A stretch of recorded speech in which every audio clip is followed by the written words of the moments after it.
نحمده ونستعينه ونستغفره ونعوذ بالله من شرور أنفسنا ومن سيئات أعمالنا من يهده الله فلا مضل له ومن يضلل فلا هادي له وأشهد أن لا إله إلا الله وأشهد أن محمدا عبده ورسوله أما بعد أعوذ بالله من الشيطان الرجيم بسم الله الرحمن الرحيم يا أيها الذين آمنوا اتقوا الله حق تقاته ولا تموتن إلا وأنتم مسلمون يا أيها الناس اتقوا ربكم الذي خلقكم من نفس واحدة وخلق منها زوجها وبث منهما رجالا كثيرا ونساء واتقوا الله الذي تساءلون به والأرحام إن الله كان عليكم رقيبا يا أيها الذين آمنوا اتقوا الله وقولوا قولا سديدا يصلح لكم أعمالكم ويغفر لكم ذنوبكم ومن يطع الله ورسوله فقد فاز فوزا عظيما أما بعد فإن خير الحديث كتاب الله وخير الهدي هدي محمد صلى الله عليه وسلم وشر الأمور محدثاتها وكل محدثة بدعة وكل بدعة ضلالة وكل ضلالة في النار فأعوذ بالله من الشيطان الرجيم ولقد خلقنا الإنسان ونعلم ما توسوس به نفسه ونحن أقرب إليه من حبل الوريد إذ يتلقى المتلقيان عن اليمين وعن الشمال قعيد ما يلفظ من قول إلا لديه رقيب عتيد وجاءت سكرة الموت بالحق ذلك ما كنت منه تحيد ونفخ في الصور ذلك يوم الوعيد وجاءت كل نفس معها سائق وشهيد لقد كنت في غفلة من هذا فكشفنا عنك غطاءك فبصرك اليوم حديد وقال قرينه هذا ما لدي عتيد ألقي في جهنم كل كفار عنيد مناع للخير معتد مريب الذي جعل مع الله إلها آخر فألقياه في العذاب الشديد قال قرينه ربنا ما أطغيته ولكن كان في ضلال بعيد قال لا تختصموا لدي وقد قدمت إليكم بالوعيد ما يبدل القول لدي وما أنا بظلام للعبيد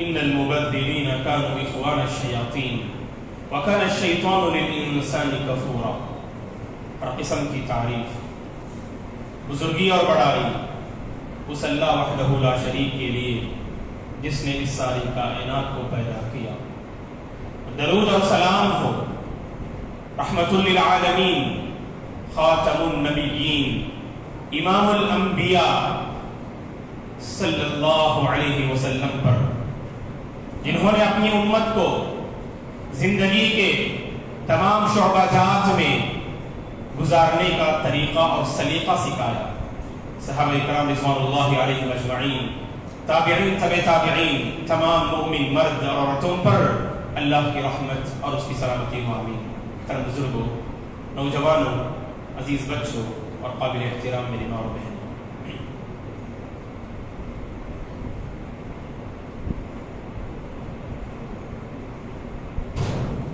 اس وقت جن حالات سے ہم گزر رہے ہیں اس سے ہم میں سے ہر ایک ذی شعور باشعور اچھی طرح سے واقف ہے کہ جب سے یہ کووڈ-19 کی وبا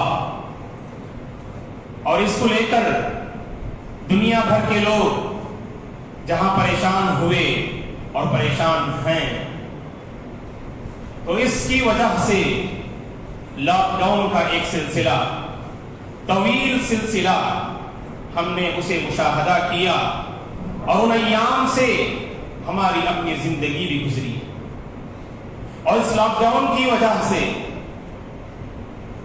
عالمی پیمانے پر عموماً اور ملکی سطح پر خصوصاً ہندوستان اور ہندوستانی حالات پر جو تبدیلیاں آئیں جو انقلابات رونما ہوئے ان میں سے دو ایسی چیزیں جن کا ہم میں سے بہت سو کو اعتراف اور اقرار بھی ہے. ایک تعلیمی پسماندگی تعلیمی خسارہ اور نقصان کہ اس لاک ڈاؤن کی وجہ سے طلباء میں پہلے جو پڑھنے کی دلچسپی تھی، ایجوکیشن کے حوالے سے طلباء اور طالبات میں علمی میدان میں آگے بڑھنے کا جو حوصلہ اور جذبہ تھا، وہ اس لاک ڈاؤن نے اس سارے جذبے کو ختم کر کے رکھ دیا۔ طلباء میں سستی اور کاہلی اور تعلیم سے کہیں زیادہ سوشل میڈیا سے دلچسپی آج ہم اپنے بچوں میں اور اپنے طلباء اور طالبات میں سے اچھی طرح سے محسوس کر رہے ہیں۔ یہ زبردست گھاٹا اور نقصان ہے جو تعلیمی نقصان کا ہم نے سامنا کیا۔ اور دوسرا نقصان جس کا ہم میں سے بہت سارے باشعور افراد ادراک کرتے ہیں اور محسوس کرتے ہیں، میری مراد مالی اور اسی طرح سے جو اکنامک کے اعتبار سے، معاشی اعتبار سے، مالی اعتبار سے ہندوستان کے عوام کو جو نقصان اور جن خساروں کا سامنا کرنا پڑا وہ ہمارے سامنے کھلی کتاب کی شکل میں موجود ہے۔ تو آئیے اب ہم معلوم کرتے ہیں یہ جو مالی نقصان، یہ جو معیشت میں زبردست جو گھاٹا ہوا ہے، تو اس حوالے سے بحیثیت مسلمان ہمارا کیا رول ہو سکتا ہے، اس کو دفاع کرنے میں، اس پر قابو پانے میں اور اسے کنٹرول کرنے میں ہمارا کیا کچھ کردار ہو سکتا ہے۔ سبحان اللہ، جس دین پر ہمارا ایمان ہے وہ قدم قدم پر ہماری رہنمائی کرتا ہے۔ خوشی کے موقع پر ہماری کیا سوچ ہونی چاہیے، مصیبت و پریشانی کے موقع پر ہمارے کیا ایکٹیویٹیز ہونی چاہیے، ہمارے کیا نشاطات ہونا چاہیے اور ہمارے کیا اقدامات ہونا چاہیے اور ہمارا کیا کردار اور رول ہونا چاہیے، اسلام ہمیں جو ہے تعلیم دیتا ہے۔ صرف واویلا مچانا اور نقصان کو لے کر افسوس کرنے سے کچھ ہاتھ آنے والا نہیں، بلکہ ہمیں کچھ عملی اقدام کرنے کی ضرورت ہے۔ اور اسی سلسلے میں آج کے اس جمعہ میں اور باذن اللہ آنے والے جمعہ میں چند اہم اور بنیادی باتیں باذن اللہ ہم آپ کی خدمت میں رکھنے کی کوشش کریں گے۔ سب سے پہلی بات تو یہ ہے دوستو، اس کا ہمیں پہلے احساس ہونا چاہیے۔ بہت سارے مسلمان ایسے، بہت سارے لوگ ایسی زندگی گزارتے ہیں گویا کہ دنیا میں کچھ ہوا ہی نہیں، ہمارے حالات میں کچھ تبدیلی ہوئی ہی نہیں، جیسے پہلی زندگی تھی اب بھی وہی زندگی، وہی رفتار بے ڈھنگی جو پہلے تھی سو اب بھی ہے۔ والا معاملہ ہم میں سے بہت سارے محسوس کرتے ہیں، بالکل عیاشی میں، وقت کو برباد کرنے میں، سستی اور لاپرواہی میں اور من مانی زندگی بسر کرنے میں لوگ مگن اور مست ہیں، اور انہیں احساس بھی نہیں کہ معیشت میں اور مالی کس قدر زبردست نقصان کا سامنا ہوا۔ نقصان کا علم سب سے پہلے ہمیں ہونا چاہیے، جب تک نقصان کا علم نہیں ہوگا اس وقت تک ہم اپنے دل میں فکر محسوس نہیں کر سکتے ہیں، اور جب تک فکر نہیں آئے گی اس وقت تک ہم آگے بڑھ نہیں سکتے ہیں اسے دور کرنے کے لیے۔ تو معاشرے کے ہر ایک باشعور اور عقل مند اسے محسوس کرے کہ واقعی جہاں ہم نے تعلیمی نقصان کا سامنا کیا اور دینی نقصان کا ہم نے سامنا کیا، وہی یہ مالی اور اسی طرح سے یہ معاشی نقصان کا یہ سامنا بھی کرنا ہوا ہے۔ اس کا احساس ہمیں ہونا چاہیے۔ چلیے، احساس تو ہوا اور اس کا ہمیں علم بھی ہے، اور علم اس طرح سے ایک صحیح تحقیق اور رپورٹ کے مطابق اس لاک ڈاؤن کی وجہ سے ہندوستان میں 12 کروڑ ایسے مسلمان، ایسے لوگ، مسلمان سے قطع نظر پورے ہندوستان میں 10 سے 12 کروڑ افراد اور لوگ بالکل بے عمل، اور اسی طرح سے ان کی اپنی کمائی ان سے رخصت ہو گئی۔ اس صحیح رپورٹ کے مطابق گویا کہ ہندوستان کی آبادی میں تقریباً 10 سے 12% گویا کہ لوگ اپنا معاش کھو دیے، لوگ اپنی روزی کھو دیے۔ جو پہلے کہیں جاب تھا انہیں وہاں سے نکال دیا گیا یا خود کمپنیاں ٹھپ پڑ گئی۔ آس پاس کے ماحول کا آپ جائزہ لیں، اچھی طرح سے ہم جانتے ہیں کہ آمبور کی کتنی ایسی کمپنیاں جو محض اس لاک ڈاؤن کی وجہ سے اور جی ایس ٹی کی وجہ سے، کتنے ایسے تاجر حضرات جن سے آپ ملاقات کیجئے جو پہلے بڑے خوشحال تھے، لیکن اس لاک ڈاؤن کی وجہ سے کئی نقصانات کا انہوں نے سامنا کیا، اور اس کی وجہ سے صرف جو ہے یعنی تجار حضرات، تاجر حضرات کو یہ نقصان نہیں ہوا، بلکہ ان کمپنیوں میں کام کرنے والے، ان کمپنیوں میں ملازمت کرنے والے کتنے ایسے افراد جنہیں بالکل اپنے گھر جو ہے بیکار رہنے کے لیے کہہ دیا گیا۔ طرف ہمیں جو اس کا احساس ہونا چاہیے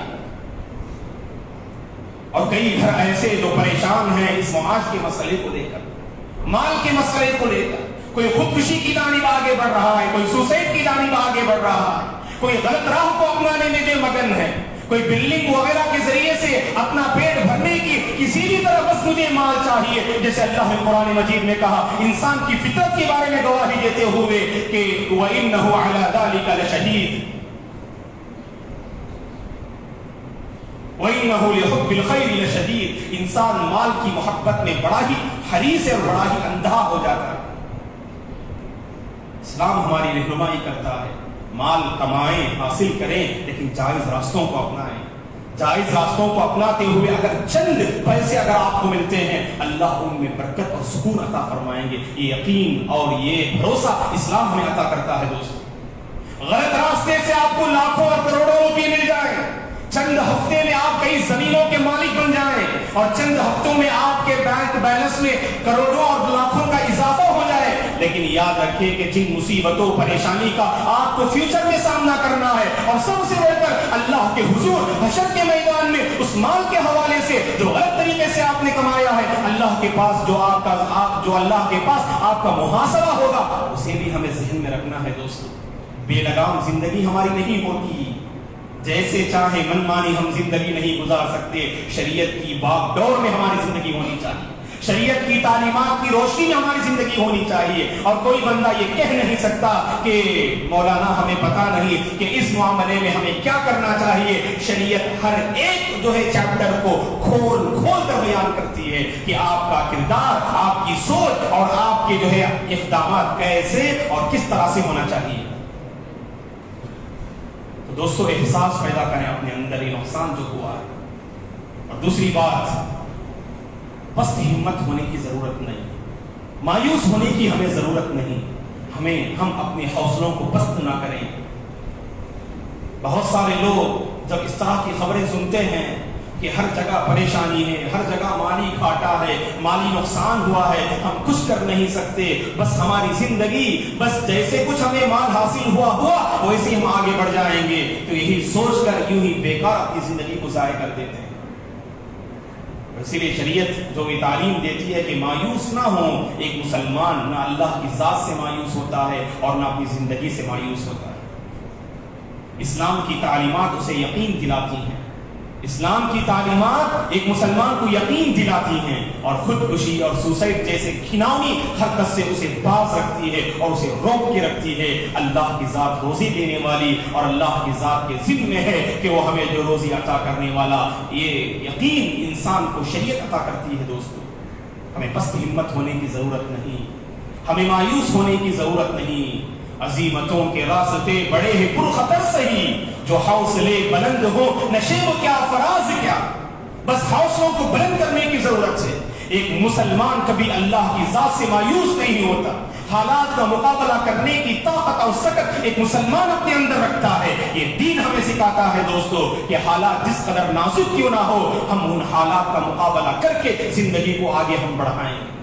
زندگی کو ہم آگے جو ہے بڑھائیں گے اور ان حالات کا مقابلہ ہم ایمان سے کریں گے, صبر سے کریں گے, توکل سے کریں گے, بھروسے سے کریں گے, محنت و جفاکشی سے اور کوشش سے ہم ان حالات کا مقابلہ کریں گے. مایوس تو ہمیں نہیں ہونا ہے, محنت کرنا ہے, حوصلے بلند رکھنا ہے. اس کا یہ بھی مطلب نہیں کہ گھر بیٹھے بیٹھے آپ جو ہے صرف سوچتے رہیں کہ مجھے محنت کرنا ہے, مجھے کچھ کرنا ہے, کچھ کرتے نہیں, گھر سے باہر قدم آگے بڑھاتے نہیں.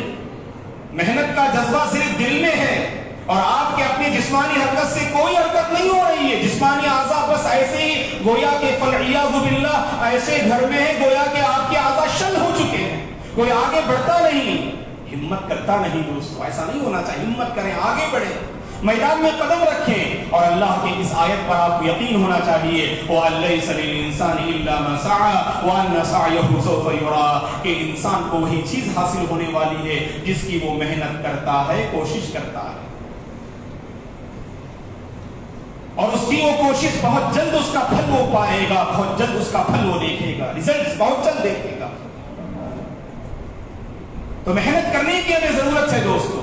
اور میں آپ کو بتا دوں کہ لاک ڈاؤن نے بہت سارے لوگوں کو سست بنا کے چھوڑ دیا. جو پہلے بہت محنتی تھے, جو خون پسینہ بہا کر یعنی صحیح راستے اپنایا کرتے تھے. اور اس لاک ڈاؤن نے بہت سارے لوگوں کے اندر سستی اور کاہلی کو پیدا کر دیا. جو پہلے محنتی تھے اب محنت سے جی چراتے ہیں. جو پہلے جائز راستوں کو اپناتے ہیں اب انتظار کرتے ہیں کہ کوئی ناجائز راستہ مل جائے, مختصر وقت میں ہم مالدار بن جائیں. کون محنت کرے گا؟ آج تو ناجائز طریقے سے مال کمانے کے فالعیاذ باللہ بہت سارے راستے ہیں. نہیں دوستو, محنت سے کمانا سیکھیے. اسلام ہمیں یہ تعلیم دیتا ہے. اللہ کے نبی صلی اللہ علیہ وسلم کی شخصیت کو لے لیجئے, انبیاء کی زندگی کو آپ لے لیجئے, سب محنت کر کے کمایا کرتے تھے. زکریا علیہ السلام کارپینٹر تھے. داؤد علیہ السلام لوہے سے بہت ساری چیزیں بنا لیا کرتے تھے. اللہ کے نبی صلی اللہ علیہ وسلم بچپن میں بکریاں چرایا کرتے تھے اور جوانی کے مرحلے میں تجارت کیا کرتے تھے. کائنات کی سب سے بہترین شخصیت رحمت للعالمین اللہ کے پیارے بندے صلی اللہ علیہ وسلم, اگر اللہ چاہتا تو آپ کے گھر کو سونوں سے بھر دیتا. اگر اللہ تعالیٰ چاہتا تو آپ کے گھر کے ساز و سامان کو درہم و دینار سے بھر دیتا. لیکن آپ کی شخصیت آنے والی امت کے لیے آئیڈیل ہے, نمونہ ہے. تو آپ نے محنت کر کے بچپن میں ہو یا جوانی کے مرحلے میں ہو, محنت کر کے آپ نے اپنی امت کو یہ تعلیم دی کہ محنت سے کبھی جی نہیں چرانا چاہیے, ہمیں آگے بڑھنا چاہیے. اللہ کی ذات پر توکل کا یہ مطلب نہیں آپ گھر بیٹھے رہیں اور یہ سوچیں مجھے روزی مل جائے گی. یہ توکل کے خلاف والی بات ہے دوستو. ظاہری اسباب کو اپنانا چاہیے, صحیح راستوں کو اپنانا چاہیے, محنت کرنی چاہیے, پسینے بہانا چاہیے, میدان میں قدم رکھنا چاہیے. تبھی چل کر انسان کو کچھ حاصل ہوگا. اور گھر بیٹھے بیٹھے کوئی انسان کامیاب نہیں بنتا, کوئی انسان ترقی کی راہوں کو طے نہیں کرتا اور دینے کے قابل نہیں بنتا. گھر بیٹھے بیٹھے تاریخ یہی بتاتی ہے ہمیشہ ہم لینے والے ہوں گے, دینے والے ہم نہیں بن سکتے ہیں. دینے والے بننے کے لیے ہمیں محنت کرنی ہے, میدان میں کود پڑنا ہے اور ہمیں جائز راستوں کو اپنانا ہے. اور ساتھ ساتھ اللہ کی ذات پر ہمیں بھروسہ بھی ہونا چاہیے. بعض لوگ صرف ظاہری اسباب کو اپنا کر بہت خوش ہو جاتے اور اللہ کے ساتھ نہ ان کا تعلق ہوتا ہے نہ اللہ کی ذات پر ان کا بھروسہ ہوتا ہے. نہیں, ایک مومن بندے کی پہچان تو یہ بتائی گئی, محنت کرے گا, ظاہری اسباب کو اپنائے گا, اپنانے کے بعد نفع و نقصان کا معاملہ ہو, کامیابی ناکامی کا معاملہ ہو, اس رزلٹ کو اللہ کے حوالے کر دے گا. اور جو بھی رزلٹ آئے گا خواہ وہ اچھا ہو کہ یا برا, وہ بندہ کہے گا مسلمان قدر اللہ ما شاء وفعل, اللہ نے جو چاہا, مقدر میں اللہ نے جو لکھا وہی ہوا. اللہ کی مرضی اور وحیت کے بغیر کوئی چیز, درخت کا ایک پتا بھی حرکت نہیں کر سکتا ہے. یہ ہمارا ایمان ہے. لہذا میں نے جو نقصان کا سامنا کیا, ہو سکتا ہے کہ میرے اندر کوئی کمی ہو, میں ضرور اسے اور اچھی طریقے سے میں اسے کام کو نمٹانے کی کوشش کروں گا. لہذا آگے بڑھتا ہے. ناکامی کا سامنا کرنے کے باوجود ایک مسلمان پست ہمت ہو کر گھر نہیں بیٹھتا ہے بلکہ آگے بڑھتا ہے. یہ ناکامیاں اسے ترقی کی راہیں دکھاتی ہیں. یہ ناکامیاں زندگی میں آگے بڑھنے کا حوصلہ ایک مسلمان کو دیتی ہیں, کیونکہ مسلمان بندے کا ایمان تقدیر پر ہوتا ہے. تقدیر کو وہ کوستا نہیں, تقدیر کو برا بھلا کہتا نہیں. کہ اسی لیے ہم وَنُؤْمِنُ بِالْقَدْرِ خَيْرِهِ وَشَرِّهِ بچپن میں ہم نے مکتب میں پڑھا تھا کہ ایمان کے جو 6 بنیادی اصول ہیں ان میں سے ایک اصول یہ ہے ہم تقدیر پر ہمارا ایمان ہوتا ہے, خواہ تقدیر اچھی ہو کہ یا بری. اور اس کے بعد حالات پر قابو پانے کے لیے, اس مالی نقصان پر قابو پانے کے لیے ایک اور طریقہ یہ ہے دوستو, ایک دوسرے کا تعاون کرنا چاہیے, ایک دوسرے کا ساتھ دینا چاہیے, جس کی آج ہم اپنے اندر بہت بڑی کمی محسوس کرتے ہیں. ایک مسلمان کی پہچان تو یہ ہے اگر کوئی ترقی کرتا ہے تو اس ترقی کو آپ اپنی ترقی سمجھیے, آپ اس کو آپ مزید دعاؤں سے نوازیے. آپ اسی لیے ہمیں حسد سے روکا گیا ہے کہ نہیں. حسد کا مطلب سامنے والا ترقی کرتا ہے, آپ اسے دیکھ کر اپنے اندر ایک جلن محسوس کرتے ہیں اور اس کے حق میں آپ بد دعا کرتے ہیں اور یہ امید کرتے ہیں اور یہ تمنا کرتے ہیں اس کی وہ نعمت اس سے چھن جائے, ختم ہو جائے. یہی حسد ہے. اور اسلام ہمیں حسد سے روکتا ہے. اسلام ہمیں حسد سے روکتا ہے, بلکہ اسلام تو ہمیں یہ تعلیم دیتا ہے اگر کوئی سامنے والا ترقی کرے تو اس ترقی کو مزید آگے بڑھانے میں آپ اس کا ہاتھ بٹائیے.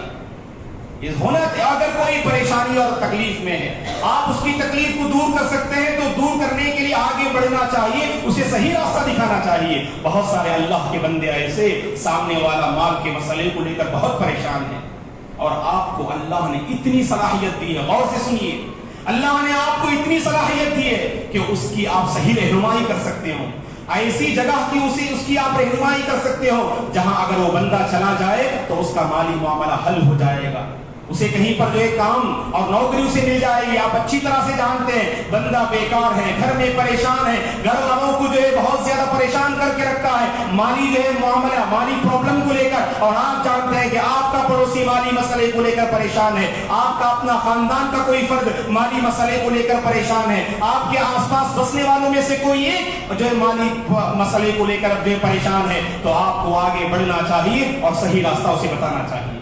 یہی تو اللہ نے کہا وَتَعَاوَنُوا عَلَى الْبِرِّ وَالتَّقْوَى، نیکی اور خشیت کے معاملے میں، اللہ سے ڈر کے معاملے میں ایک دوسرے کا تعاون کیجیے، آپ صحیح راستے کی طرف اسے جو لگائیے آپ، اور جائز راستوں کی طرف لگائیے، ورنہ نقصان کیا ہوگا دوستو، اگر آپ نے صحیح راستے پر اسے نہیں لگایا، محنت پر آپ نے اسے نہیں ابھارا، درد مند اور اسی طرح سے ایک درد کے ساتھ اسے بیان کیجئے اور صحیح راستے پر لانے کی کوشش کیجئے، محنت کرنے پر اسے آپ مجبور کیجئے، اور اس کا فائدہ یہ ہوگا کہ اس کی زندگی اور اس کی روزی روٹی حلال کمائی پر ہوگی، ورنہ اس کا نقصان یہ ہوگا معاشرے کے اللہ ہدایت دے۔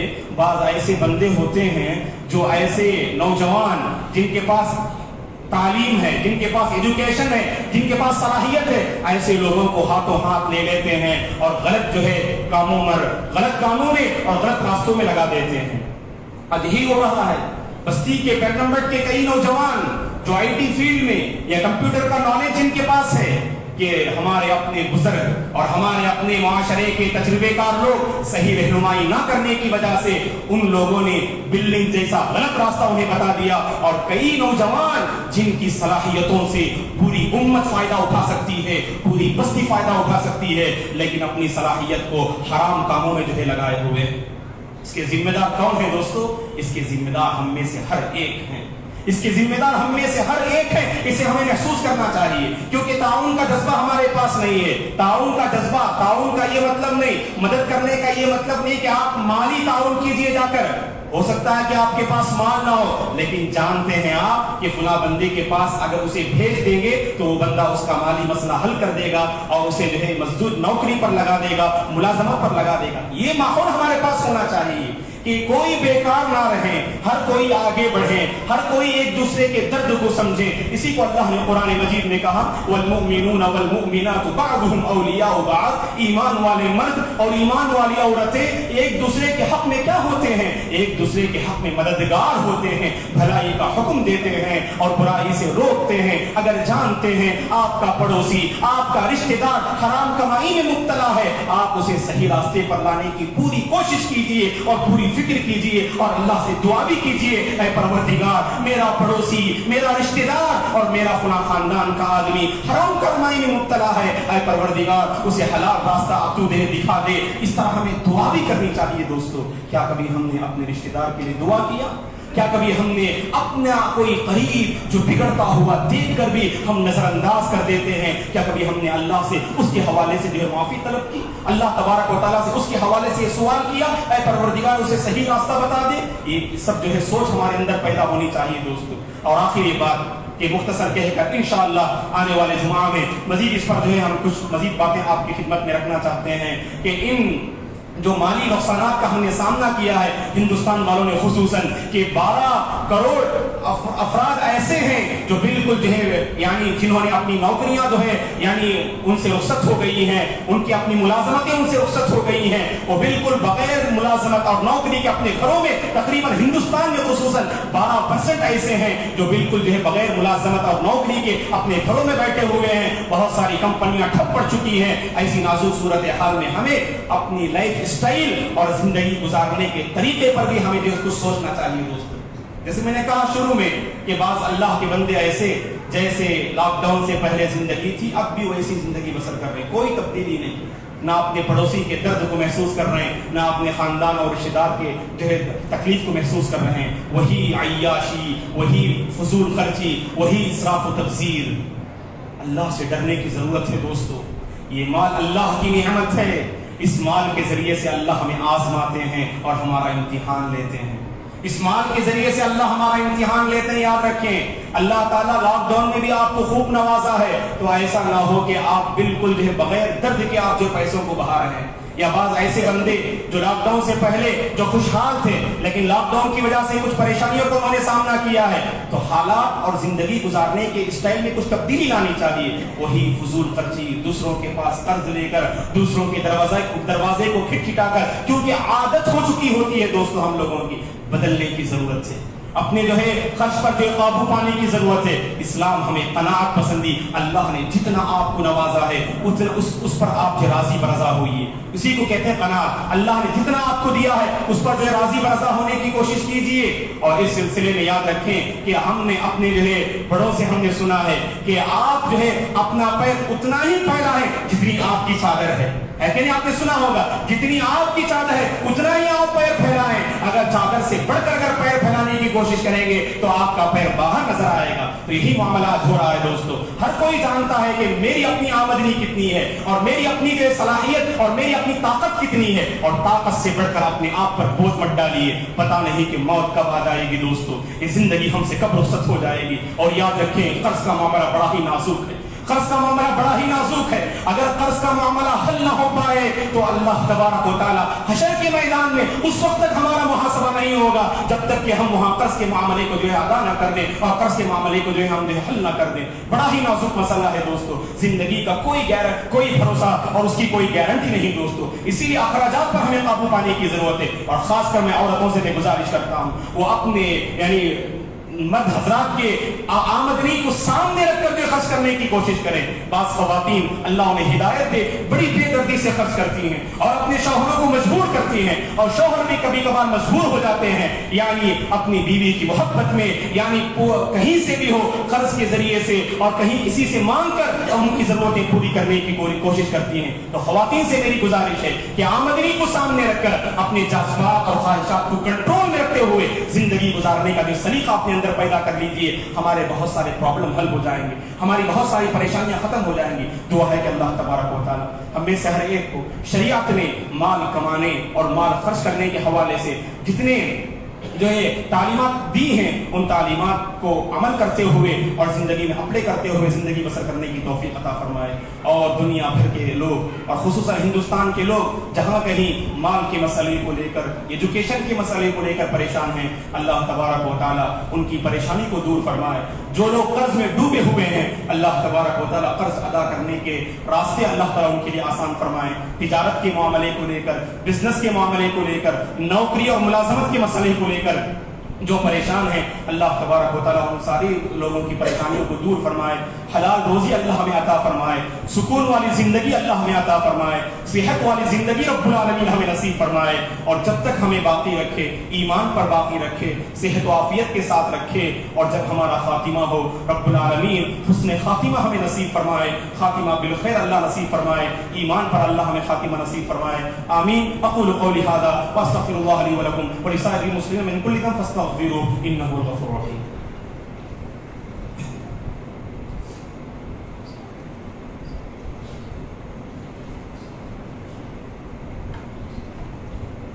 إن الحمد لله نحمده ونستعينه ونستغفره أعوذ بالله من الشيطان الرجيم بسم الله الرحمن الرحيم إن الله وملائكته يصلون على النبي يا أيها الذين آمنوا صلوا عليه وسلموا تسليما اللهم صل على محمد وعلى آل محمد كما صليت على إبراهيم وعلى آل إبراهيم إنك حميد مجيد اللهم بارك على محمد وعلى آل محمد كما باركت على إبراهيم وعلى آل إبراهيم إنك حميد مجيد ربنا لا تزغ قلوبنا بعد إذ هديتنا وهب لنا من لدنك رحمة إنك أنت الوهاب اللهم آت نفوسنا تقواها وزكها أنت خير من زكاها أنت وليها ومولاها اللهم إنا نسألك علما نافعا ورزقا ورزقا طيبا وشفاء من كل داء وعملا متقبلا. اللهم اشف مرضانا ومرضى المسلمين، اللهم ارحم موتانا وموتى المسلمين. اللهم انا نسألك الهدى والتقى والعفاف والغنى. عباد الله رحمني ورحمكم الله، اعوذ بالله من الشيطان الرجيم. ان الله يأمر بالعدل والاحسان وايتاء ذي القربى وينهى عن الفحشاء والمنكر والبغي يعظكم لعلكم تذكرون. اذكروا الله العظيم يذكركم، ولذكر الله تعالى اكبر والله يعلم ما تصنعون.